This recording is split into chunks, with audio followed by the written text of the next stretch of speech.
नीलघाटी का सवेरा। नीलघाटी की तलहटी में एक शांत और ठंडी सुबह थी। हजारों भेड़ें एक बड़े झुंड में चल रही थीं। झुंड की नेता थी रूही, एक समझदार पर अनुभवों में उलझी हुई बूढ़ी भेड़। हर कोई उसका सम्मान करता था, पर उसकी आंखों में एक गहरी बेचैनी थी। वो बार बार पहाड़ की ओर देखती थी, जैसे कुछ खोया हुआ ढूंढ रही हो। अजनबी पच्चाप। एक दिन नीलघाटी में एक नया चरवाहा आता है, दमन, जिसकी आंखों में लालसा है। सिर्फ दूध, ऊन और मांस के व्यापार की वह झुंड को संगठित करता है, पर धीरे धीरे रूही को लगता है कि भेड़ों की आत्मा मर रही है। वो सिर्फ संसाधन बनकर रह गई हैं।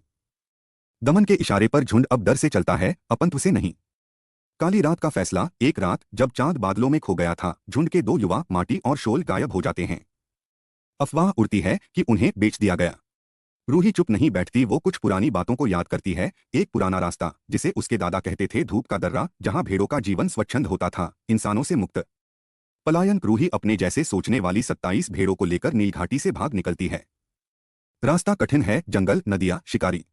कई पीछे छूट जाते हैं, पर जो साथ रहते हैं उन्हें धीरे धीरे एक नई रोशनी की झलक दिखती है। वो सब पहली बार अपनी मर्जी से चलना सीखते हैं, डर से नहीं, भरोसे से। धूप की घाटी। आखिरकार रूही और उसका झुंड धूप की घाटी पहुंचते हैं, एक ऐसा स्थान जहां कोई चरवाहा नहीं, सिर्फ स्वतंत्रता है। वहां जीवन संघर्षपूर्ण है, पर आत्मा जीवित है। रूही पहाड़ी चोटी पर खड़ी होकर देखती है, उसका झुंड अब झुंड नहीं, एक समुदाय बन चुका है। और फिर वो मुस्कुराती है, पहली बार सच में।